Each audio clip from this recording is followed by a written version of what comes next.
আসুন আসুন যদুবাবু, ভেতরে বসে কথাবার্তা বলি। হ্যাঁ চলুন। চা বলি একটু। না না শম্ভুবাবু, চায়ের দরকার নেই, কাজের কথায় আসা যাক। আচ্ছা বলুন। আমি পরের সপ্তাহেই শহর থেকে ফিরব। তার আগে এদিকের কাগজপত্র সব রেডি করুন। জমিটা কিন্তু আমার চাই চাই। দেখুন, চেষ্টা তো করছি। পাশের জমিটা আমার, আর সেটা নিয়ে অসুবিধা নেই। তবে এই জমিটার কাগজপত্র এখনো আমার হাতে তো আসেনি। আশ্চর্য, ওখানে থাকে তো এক একা মহিলা, তা আবার অবিবাহিত, তার জমির দখল নিতে এত সময় লাগছে? ঠিকই শুনেছেন, তবে এই ব্যাপারটা একটু জটিল। ওসব আমি শুনবো না শম্ভুবাবু। আপনার অনেক নাম শুনেছি। এই গ্রামে জমি জমা কেনা বেচার কাজে আপনার সমকক্ষ কেউ নেই। সে আপনি ঠিকই শুনেছিলেন, তবে বললাম না, এই কেসটা কিছুতেই সমাধান করতে পারছি না।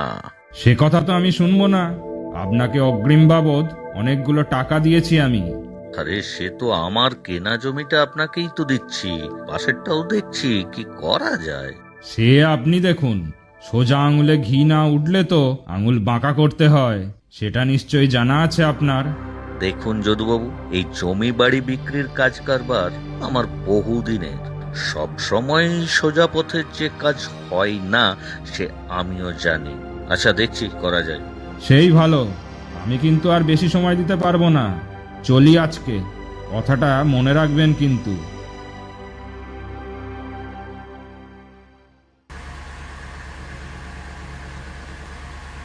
বংশী, বংশী।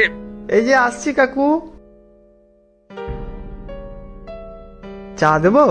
আরে না, চা পরে হবে। আগে বল তো, সেই পাগলিটার বাড়ি জমির কি হলো? ওই লক্ষ্মী মাসির কথা বলছেন? হ্যাঁ, আর কোন পাগলিটার কথা বলবো? বুঝিয়েছিলি ভালো করে? হ্যাঁ, একবার নয় তিনবার কথা বলেছি তো। তার সেই এক কথা, পৈতৃক ভিটা ছেড়ে এক পাও নড়বে না। না, এভাবে হবে না দেখছি। আমি না হয়ে যাব শেষবারের মতো। আর না হলে অন্য ব্যবস্থা তো নিতে হবে। একটা কথা বলছি কাকু, ওই লক্ষ্মী মাসি কিন্তু সত্যিই সহজে ছাড়বে না।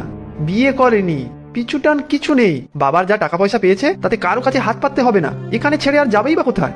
দেখ বংশী, এসব ভেবে আমাদের কি দরকার? ওই বাড়ি জমি আমার চাই চাই। না হলে ওই যদু বেটা ছেড়ে দেবে ভেবেছিস? হ্যাঁ, আগে তো শুনেছি গুন্ডা ছিল, এখন বেগ পাল্টে ব্যবসায়ী হয়েছে। তা জমি তো আপনারটা পাচ্ছেই, লক্ষ্মী মাসির অতটুকু জমি না পেলে তার কি এমন ক্ষতি হবে? হা হা, সে তুই বুঝবি না। বড় অতিথি নিবাস বানাবে, সামনে ওরকম ভাঙাচোরা পুরানো বাড়ি থাকলে কি মানাবে? আচ্ছা, কালই আমি একবার গিয়ে দেখি। এসপার ওসপার একটা করতেই হবে। ওই মাধবের জমির কথা মনে নেই? হ্যাঁ কাকু, বাড়িঘর জ্বালিয়ে দিয়েছিলেন, তারপর বাধ্য হয়েই তো জমিটা লিখে দিয়েছিল। এবারেও কি সেটাই করবেন? দেখা যাক কখন কি হয়, কিছু বলা যায় না।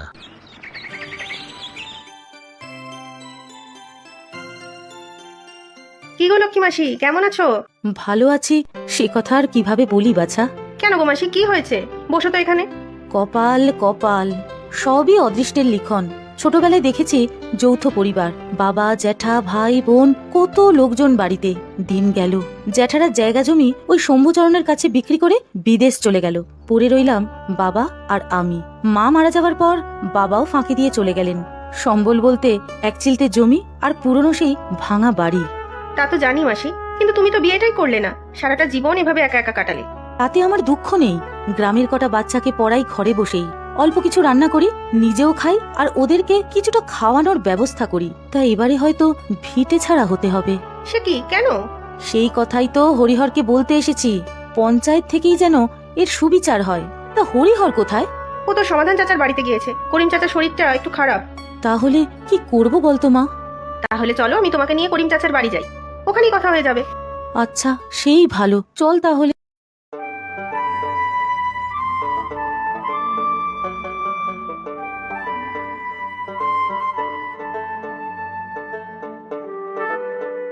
আরে, তোমরাও এসেছো আমাকে দেখতে বুঝি? এসো এসো। আপনি যে কি করেন চাচা, শরীরের একেবারে যত্ন নিচ্ছেন না। বেশি অসুস্থ হয়ে পড়লে কি হবে? কেন, তোমরা দুজন তো আছো, সুস্থ করে তুলবে। বৃষ্টিতে ভিজে জ্বর বাঁধিয়েছেন, কাশিও আছে। ওষুধ খেয়েছেন কিছু? আরে না না, অত ব্যস্ত হওয়ার কিছু নেই। জ্বরের ওষুধ ছিলই। খেয়ে নিয়েছি। লক্ষ্মী মাসি আপনি? তোমাকে খুঁজতেই বাড়ি এসেছিলেন, আমিই নিয়ে এলাম এখানে। একটু বিপদে পড়েই এসেছি, কিন্তু উনি তো অসুস্থ, না হয় পরেই বলবো। এই না না, আপনি বলুন, শুনি তো আগে কি সমস্যা। আপনি বসুন না এই চেয়ারে। আপনারা কথা বলুন, আমি চা করে আনছি। আর চাচা, দুপুরে রান্নাটা করে দিয়ে যাব কিন্তু। কেন মা আবার কষ্ট করবি? আমি না হয় কিছু একটা খেয়ে নেব, মুখে রুচি নেই একেবারে। জ্বর জ্বর হলে ওরকমই হয়। আমি পাতলা করে একটু খিচুড়ি আর একটা পাঁচমিশালি তরকারি করে দিয়ে যাচ্ছি। না বললে কি আর শুনবি তুই? যা ভালো বুঝিস কর। হ্যাঁ, আপনি বলুন না কি সমস্যা। আপনারা হয়তো জানেন আমাদের পৈতৃক বাড়ির বেশিরভাগটাই বিক্রি হয়ে গিয়েছে। সে তো শম্ভুচরণ কিনে নিয়েছে জানি। হ্যাঁ, একা উনি ওই জমি বিক্রি করেছেন শহরের একজন ধনী ব্যক্তিকে। তবে তার আমার জমিটাও চাই, না দিলে ভিটে মাটি থেকে উচ্ছেদ করবে বলে ভয় দেখাচ্ছে। আচ্ছা, বাবা হরিহর, কি মনে হচ্ছে তোমার? এ কি মগের মুলুক নাকি যে যা খুশি করবে? ওই শম্ভুচরণ মস্ত বড় লোক, প্রভাব প্রতিপত্তিও কম নয়। জমি জমা বেচা কেনার কাজ করে বহু বছর ধরে, তবে খুব একটা বদনামও নেই। ওই শম্ভুবাবু এসেছিলেন আজ সকালে লোকজন নিয়ে, আমাকে কিছু বেশি টাকাও দিতে চেয়েছিলেন। আমি আপত্তি করায় যাবার সময় শাসিয়ে গিয়েছে, বাড়ি ঘর সব জ্বালিয়ে দেবে বলেছে। শম্ভুচরণ মনে হচ্ছে একটু বেশি সাহসী হয়ে উঠেছে। ধরাকে সরাজ্ঞান করছে। তারপর কি হলো? আপনি কি ঠিক করলেন? প্রাণ গেলে যাক, তবু ওই বাড়ি জমি আমি কিছুতেই দেব না। আগুন লাগালে লাগাক, ভিতরেই পুড়ে মরবো। আহা, তাতে তো ওদেরই লাভ, আমাদের অন্য কিছু ভাবতে হবে। জানেন তো চাচা, লক্ষ্মী মাসি বাড়িতে একটা ছোট্ট পাঠশালা চালায়। গ্রামের অনেক বাচ্চা ছেলে মেয়েকে পড়ান ওখানে। বাহ, চমৎকার হয়েছে। কি চমৎকার হয়েছে চাচা? কিছু উপায় পেলেন ওই শম্ভুকে জব্দ করার? না হে, আমি বললাম চাটা চমৎকার হয়েছে। মালতীমা, লাজবাব চা। আপনারা চা খান, আমি রান্নাটা করে ফেলি গিয়ে। তা যাই বলো হরিহর, চা না খেলে আমার মাথাটা তো খেলেই না। আমার তাহলে কি কর্তব্য? আপনি নিশ্চিন্তে বাড়ি যান, আর হ্যাঁ, বাচ্চাদের যেমন পড়াচ্ছিলেন তেমনি পড়াতে থাকুন, বাকিটা আমরা দেখছি। ঠিক আছে, আমি তাহলে উঠি। অসুস্থতার মধ্যেই আপনাকে বিরক্ত করলাম। না না, ঠিক আছে ঠিক আছে। কি ভাবলেন চাচা? এখনো কিছু ভাবিনি। মাথাটা একটু যন্ত্রণা করছে, তবে ভাববো নিশ্চয়। না হলে তো বয়স্ক মহিলা পথে বসবেন। পুলিশে খবর দেবো নাকি, যদি ওরা শম্ভুচরণকে একটু ধমকে দেয়? তা হতেই পারে।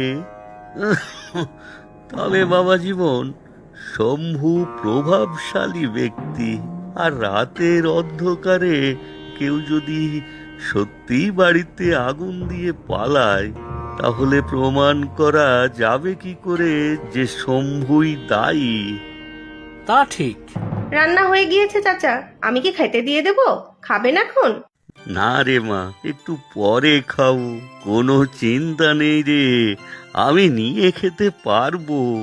আমি কিন্তু বিকেলে আপনাকে নিয়ে ডাক্তারখানা যাব, একবার দেখিয়ে নিন আজকে। ও, ডাক্তার মণ্ডলের কাছে?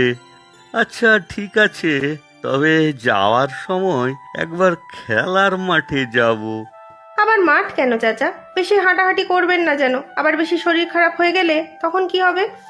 আরে না রে মা, তোর চাচা অত বুড়ো এখনো হয়নি, একটু সর্দি জ্বর, দেখিস দুদিনেই ঠিক হয়ে যাবে।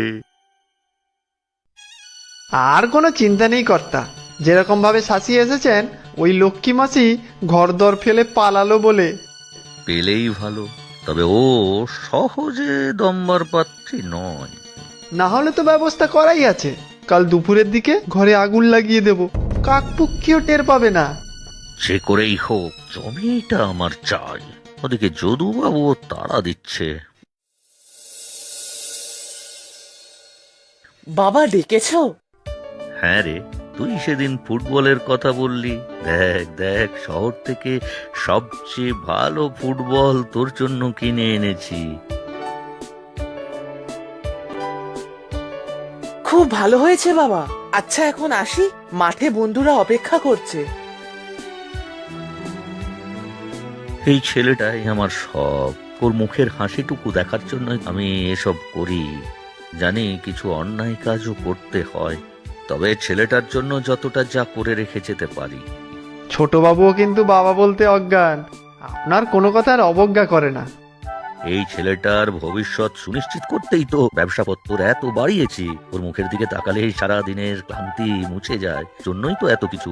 ওর কোনো আবদার আমি ফেলতে পারি না। সব সময় চেষ্টা করি যাতে ওর মুখের হাসিটুকু থাকে।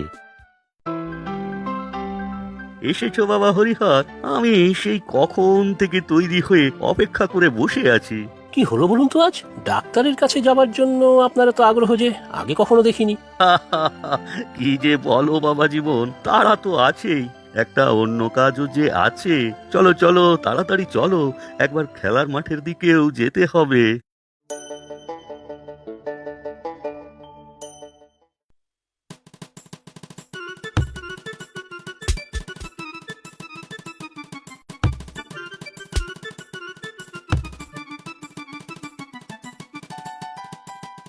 আয় আয়, তোরা এদিকে সব আয়।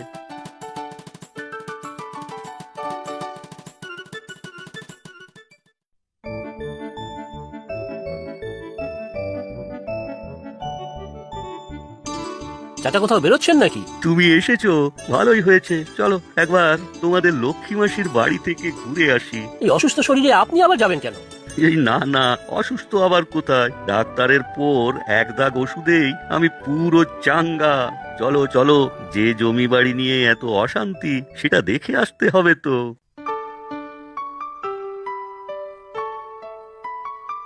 এই দাওয়াতেই বাচ্চারা পড়ে তাহলে। আর ভেতরের ওই এক চিলতে ঘরে লক্ষ্মী মাসি থাকে।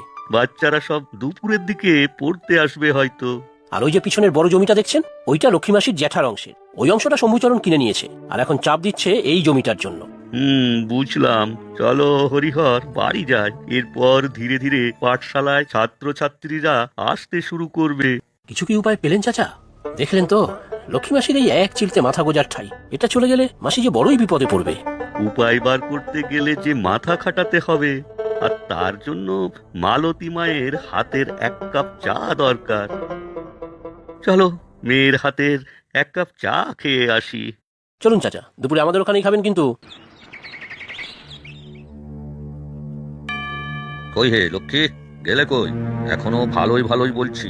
বাড়ি জমি ছেড়ে দাও, টাকাও পাবে, সাথে থাকার ব্যবস্থাও করে দেব। হুকুম দিন কর্তা, বাড়ির ভেতরে ঢুকে চুলের মুঠি ধরে হিড়ির করে টেনে বার করে আনি। কি হলো লক্ষ্মী, কথা কি কানে যাচ্ছে না? আবারও বলছি, বাড়ি খালি করে দাও, না হলে কিন্তু খুব খারাপ হবে। এই তোরা দাঁড়িয়ে দাঁড়িয়ে হাঁ করে দেখছিস কি? ভিতরে যা, জিনিসপত্র ছুঁড়ে ফেলে দিয়ে বাড়ি খালি কর। কোথায় যাচ্ছ তোমরা? ভিতরে যাবে না, দাঁড়াও বলছি। স্যার রাস্তা থেকে, নাহলে এমন মারবো। সে যত চাও আমাদের মারো, কিন্তু আমরা কিছুতেই এই বাড়ি দখল হতে দেবো না। তোরা আমাদের বাধা দেওয়ার কে রে? লক্ষ্মী মাসি আমাদের মায়ের মতন, আমরা এখানে পড়াশোনা করি, কিছুতেই এই বাড়ি আমরা ভাঙতে দিব না। এই বাচ্চাগুলোর সাথে এত কি কথা বলছিস? ধাক্কা মেরে ওদের সরিয়ে বাড়ির ভেতরে ঢোক।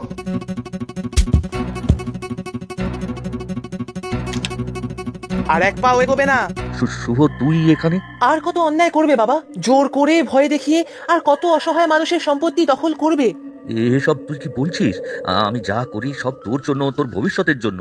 তোমার অর্জিত সব টাকায় অসহায় মানুষের চোখের জল আছে বাবা, আর এই অসৎ উপায় রোজগারের টাকা আমার চাই না। এসব তুই কি বলছিস শুভ? আমি না তোর বাবা? তোমাকে বাবা বলে ডাকতেও আমার লজ্জা করছে। তোর মুখে এই কথা শোনার আগে আমার মরে যাওয়া ভালো ছিল। এখান থেকে চলে যাও বাবা, আমি প্রাণ থাকতে এই অন্যায় তোমাকে করতে দেব না। আমাকে যদি সত্যিই ভালোবাসো, চলে যাও এখান থেকে।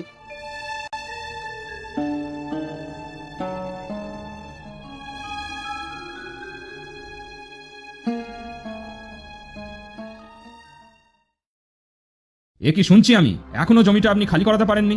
ওই জমি খালি করানো সম্ভব নয়। পিছনের অনেকটা জমি তো আপনি পেয়েছেন, আর সেখানেই আপনি যা করার করুন। এ কি ধরনের কথা বলছেন আপনি? সামনে ওই ঝুপড়ি থাকলে পিছনে একটা বড় অতিথিশালা বানানো যাবে? ছি ছি ছি, আমার আপনার ওপর ভরসা করাটাই ভুল হয়েছে। আমার আগেই বোঝা উচিত ছিল যে আপনি কিছুই করতে পারবেন না। অকর্মণ্যের দল, শুধু আমার এতগুলো টাকা নষ্ট হলো। মুখ সামলে কথা বলবেন যদুবাবু। আমি এই অঞ্চলের অত্যন্ত সম্মানীয় ব্যক্তি। আপনার খুব টাকার অহংকার, তাই না? আপনি যে টাকা দিয়েছেন তা আমি এখনই আপনাকে সুদ সমেত ফেরত দিয়ে দিচ্ছি। আমার যে জমিটা ভেবেছিলাম দেবো, সেটাও দেবো না। যা করার করুন। আহ, আপনি অযথা রেগে যাচ্ছেন। আমার অবস্থাটা একবার বোঝার চেষ্টা করুন। সামনের মাস থেকে অতিথি নিবাসের কাজ আরম্ভ হবে। ওই জায়গাটা পরিষ্কার না হলে যে অসুবিধায় পড়ে যাব। কিভাবে কি করা যায় একটু বলুন। চলুন আমার সাথে এক জায়গায়। এই সমস্যার সমাধান একজনই করতে পারবেন। সবই তো শুনলেন আপনারা, একটা কিছু উপায় করুন। অনেকগুলো টাকা আমি ইতিমধ্যেই লগ্নি করে ফেলেছি। অতিথি নিবাসের সামনে যদি একটা ভালো লাইব্রেরি হয় তাহলে তো আপনার অতিথিশালার সুনামহানি হয় না। মানে ঠিক বুঝতে পারলাম না। আমি লক্ষ্মীর সাথে কথা বলেছি। লক্ষ্মীর ঘরটার একটা অংশ লাইব্রেরি বানাতে ও আগ্রহী, আর একটা অংশে লক্ষ্মী থাকবে। যেরকম ছোট বাচ্চাদের পাঠশালা চলবে। এ তো দারুণ ব্যাপার হবে। অতিথি নিবাসের সাথে লাইব্রেরি, যারা এখানে আসবেন অবসর যাপনের সাথে সাথে বইও পড়তে পারবেন। লাইব্রেরিটা বেশ সুন্দর করে সাজিয়ে গুছিয়ে বানানো যেতে পারে। আপনারা কি বলেন? এ তো উত্তম প্রস্তাব, আমার কোনো আপত্তি নেই। তবে এই গ্রামের লোকদের প্রধান অধিকার থাকবে এই লাইব্রেরিতে, আর লাইব্রেরি চালনা আর সব বই সংরক্ষণের দায়িত্ব থাকবে লক্ষ্মীর উপরে। তবে আমার একটা আর্জি আছে। এই লাইব্রেরির সমস্ত ব্যয় আমি বহন করব। আজই আমি শহরের বড় দোকানে ভালো ভালো বইয়ের অর্ডার দিচ্ছি। সত্যি চাচা, আপনার জবাব নেই। গ্রামে একটা ভালো লাইব্রেরির বহুদিনের অভাব ছিল, সেটাও পূর্ণ হলো। আবার লক্ষ্মী মাসির আর যদুবাবুর সমস্যারও সমাধান হলো।